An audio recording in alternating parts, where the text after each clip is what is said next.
Hi everyone, welcome back to my channel. ఈ log వచ్చేసి Sunday log అండి. Sunday వచ్చేసి మా పిల్లలు ఎప్పటి నుంచో అడుగుతున్నారనమాట, ప్రాన్స్ బిర్యానీ చేయమని, లేదా చికెన్ బిర్యానీ చేయమ్మా, ప్రాన్స్ బిర్యానీ చెయ్యి అని అడుగుతున్నారు. సరే చికెన్ బిర్యానీ చేశాను కదా అని చెప్పి ప్రాన్స్ తీసుకొచ్చి పిల్లలకి ఇలా బిర్యానీ చేసి పెట్టానమాట. చాలా బాగా వచ్చిందండి. మన చికెన్ బిర్యానీలానే యాజ్ ఇట్ ఈజ్ ప్రాసెస్ మొత్తం ఇంకంతే అనమాట.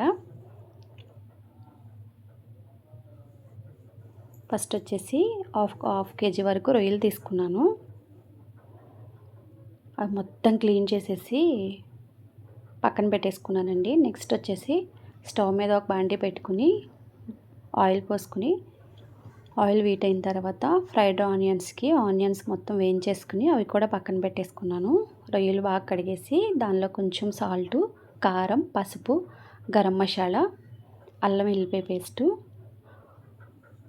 కొత్తిమీర, పుదీనా, బిర్యానీ మసాలా, 2 పచ్చిమిరపకాయలు, బిర్యానీ దినుసులు అన్నీ వేసేసి ఫ్రైడ్ ఆనియన్స్ కూడా వేసేసుకుని శుభ్రం కలిపేసుకోవాలి. మొత్తం ఆ రొయ్యలకి పట్టేసేటట్టు మొత్తం మసాలా కలిపేసుకోవాలండి. దీనిలో లెమన్ యాడ్ చేసుకోవాలి ఒక బద్ద. నెక్స్ట్ వచ్చేసి కొంచెం పెరుగు కలిపేసుకుని పక్కన పెట్టుకుంటే రొయ్యలకి మసాలా అనేది పడుతుంది. టైం లేకపోతే అప్పటికప్పుడైనా ప్రిపేర్ చేసుకోవచ్చు. నెక్స్ట్ స్టవ్ వెలిగించుకుని బాండీ పెట్టుకుని ఒక ఆనియన్ని కట్ చేసి వేయించుకోవాలి.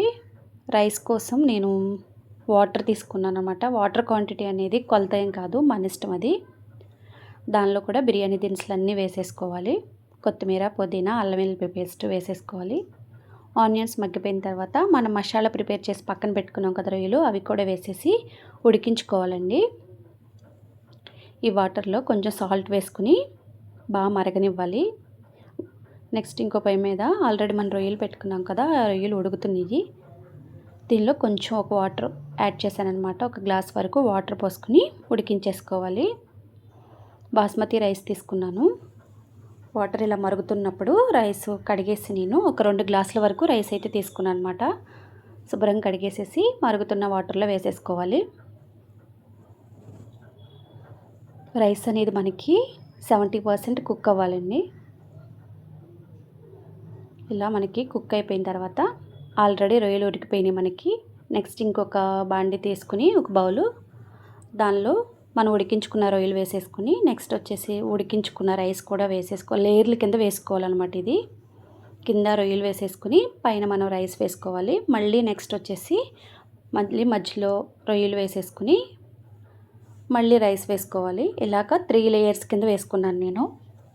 కొంచెం కొత్తిమీర, పుదీనా, ఫ్రైడ్ ఆనియన్స్ వేసేసుకుని, మీ దగ్గర ఏమైనా కలర్ వేసుకోవాలనుకుంటే ఫుడ్ కలర్ యాడ్ చేసుకోండి. నేను ఏమీ వేయలేదు, నార్మల్గా వేస్తాను అనమాట. ఇంకంతే. చాలా టేస్టీగా ఉంటుందన్నమాట. చాలా బాగుంటుంది బిర్యానీ. అప్పుడప్పుడు ఇలా చేసుకొని తింటే చాలా బాగుంటుంది. ఇంతే అండి ప్రాసెస్, చాలా ఈజీ. మీరు కూడా తప్పకుండా ట్రై చేయండి. Please subscribe my channel. Thank you for watching.